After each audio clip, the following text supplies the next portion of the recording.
Hello my dear student, welcome to my YouTube channel. हमारे YouTube channel में आप सभी लोगों का स्वागत है। आज आपको बायोलॉजी में हम बताएंगे संघ प्रोटोजोआ। यह संघ यानी पहला संघ है जो प्रोटोजोआ है, और प्रोटोजोआ में अति सूक्ष्म जीव पाए जाते हैं, एक कोशिकीय जीव पाए जाते हैं।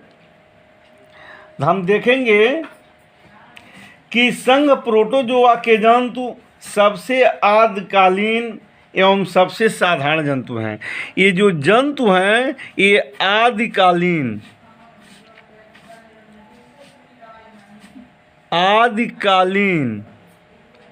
एवं साधारण जंतु होते हैं। प्रोटोजोआ में आदिकालीन और साधारण जंतु होते हैं। ये सूक्ष्मदर्शी तथा एक कोशिकीय होते हैं, परंतु ये जीवन के सभी क्रियाओं को सुचारू रूप से करते हैं। ये जीवन की जितनी क्रियाएं हैं ये सब को सुचारू रूप से करते हैं। और कुछ जंतु वैज्ञानिक इन्हें अकोशिकीय भी कहते हैं, लेकिन इसमें एक कोशिकीय जंतु पाए जाते हैं। अब आइए संघ प्रोटोजोआ का सामान्य लक्षण। इसका सामान्य लक्षण क्या है?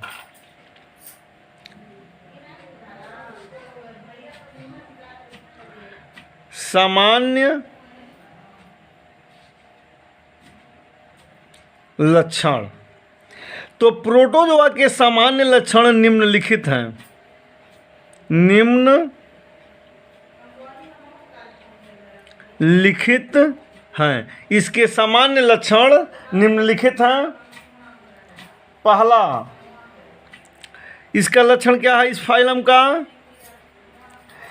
इस संघ के जंतु या ये जंतु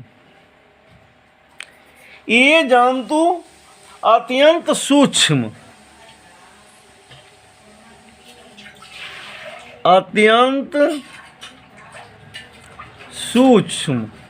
एवं एक कोशिकीय होते हैं। एक कोशिकीय होते हैं। यानी फाइलम प्रोटोजोआ संघ के जो जंतु होते हैं वो अत्यंत सूक्ष्म अथवा अति सूक्ष्म एवं एक कोशिकीय होते हैं। दूसरा, इस संघ के जंतु स्वतंत्र जीवी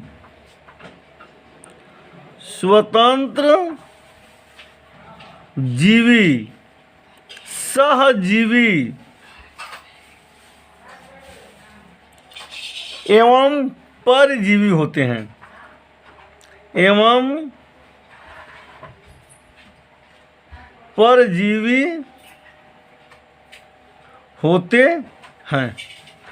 यानी इस संघ के जो जंतु होते हैं वो स्वतंत्र जीवी,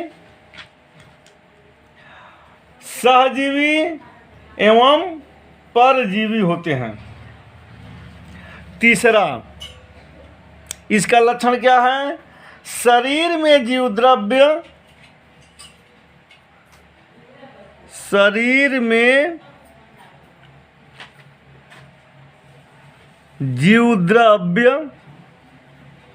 खाद्य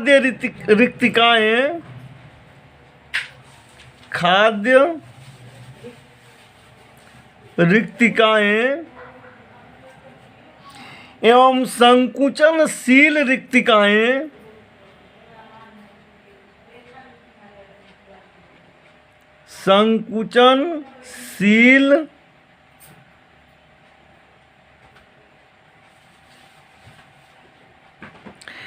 संकुचनशील रिक्तिकाएं पाई जाती हैं। यानी इस संघ के जंतुओं के शरीर में जीव द्रव्य खाद्य रिक्तिकाएं, संकुचनशील रिक्तिकाएं पाई जाती हैं। अब अगला पॉइंट है, इस संघ के जंतुओं में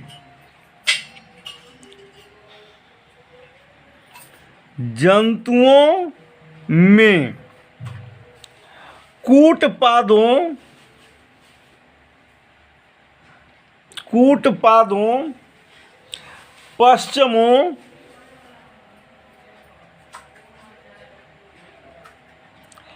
या रोमोभों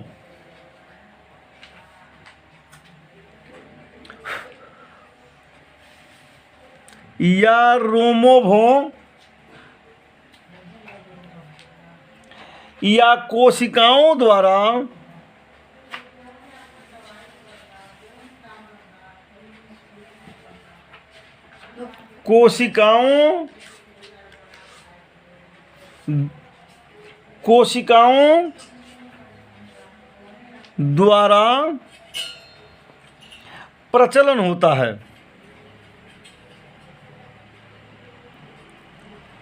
प्रचलन होता है।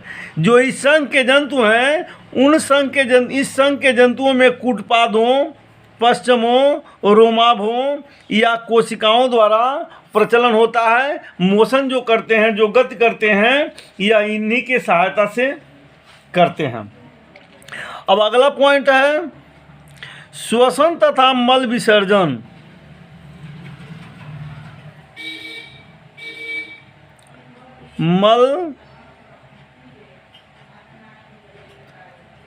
श्वसन तथा मल विसर्जन की क्रियाएं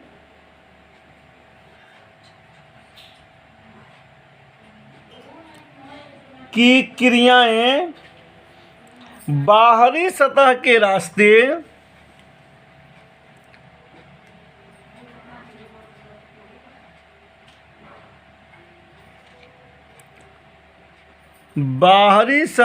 रास्ते विसरण द्वारा होता है।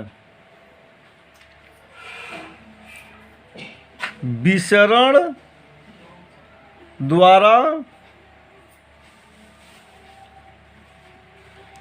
बाहरी सतह के रास्ते विसरण द्वारा, यानी श्वसन मल विसर्जन की जो क्रियाएं हैं, यानी शरीर में जो भी अपशिष्ट पदार्थ हैं, इनकी जो क्रियाएं हैं वह बाहरी सतह के रास्ते विसरण द्वारा होती है। अगला पॉइंट है हमारा, इस संघ के परजीवी जंतु इस संघ के परजीवी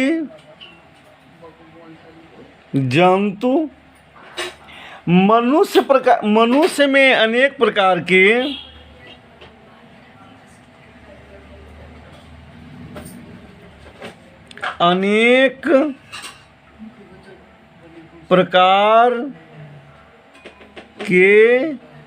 रोग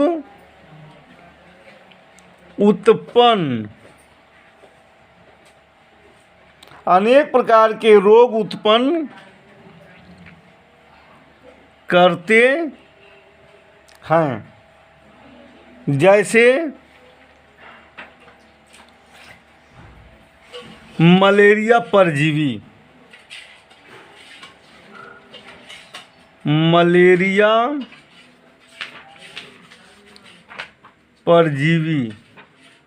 इसको कहते हैं प्लेज्मोडियम वाइवैक्स।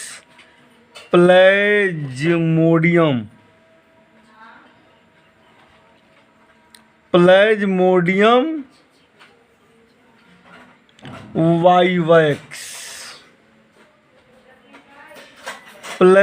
वाइवैक्स मलेरिया परजीवी होते हैं। फिर इसके द्वारा मलेरिया होता है। फिर इसमें आता है एंट अमीबा हिस्टोलिटिका या एंट अमीबा हिस्टोलिटिका, हिस्टोलिटिका, एंट अमीबा हिस्टोलिटिका, इसके द्वारा पेचिस रोग होता है। कौन सा रोग होता है? पेचिस। एंट अमीबा हिस्टोलिटिका द्वारा पेचिस होता है। जैसे मलेरिया परजीवी प्लेज्मोडियम वायरस द्वारा मलेरिया होता है, एंट अमीबा हिस्टोलिटिका द्वारा पेचिस होता है। एंट अमीबा जिंजिवेलिस, एंट अमीबा जिंजिवेलिस, जिंजिवेलिस, इसके द्वारा पायरिया रोग होता है। पायरिया, एंट अमीबा जिंजिवेलिस द्वारा पायरिया रोग होता है इत्यादि। तो फाइलम प्रोटोजोआ संघ के जितने भी जंतु होते हैं वह एक कोशिकीय होते हैं और अति सूक्ष्म यानी सूक्ष्मदर्शी से दिखने वाले ये जंतु होते हैं। अति सूक्ष्म होते हैं, इसको हम माइक्रोस्कोप से देखते हैं। स्वतंत्र जीवी होते हैं, सहजीवी होते हैं। यह फाइलम प्रोटोजोआ संघ का आपका लक्षण है और इस लक्षण को समझें। अब इसमें जो जीव आते हैं वह कौन कौन जीव आते हैं? उदाहरण के रूप में हम देखेंगे अमीबा, जिसका पूरा नाम है अमीबा प्रोटियस, लेकिन क्यों लिखते हैं amoeba. Entamoeba, entamoeba, euglena, euglena, paramecium,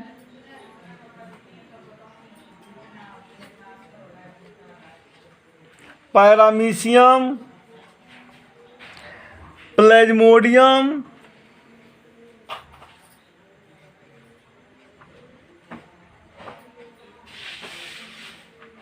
प्लेज्मोडियम vivax,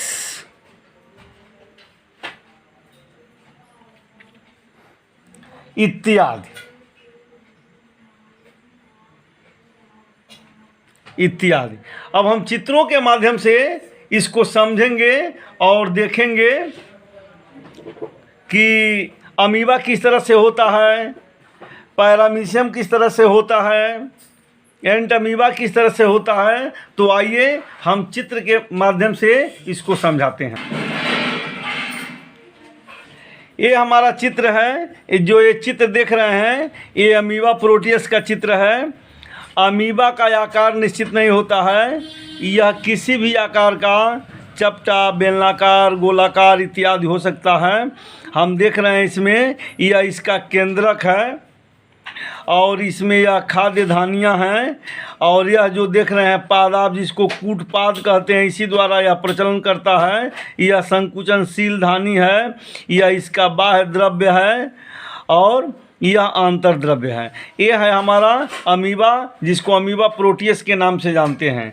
दूसरा आ गया एंट अमीबा। ये देख रहे हैं एक केंद्रक है, ये लाल रक्त कणिकाएँ हैं, इसमें एंडोप्लाज्म है, एक्टोप्लाज्म है और प्लाज्लेमा है। ये है एंट अमीबा।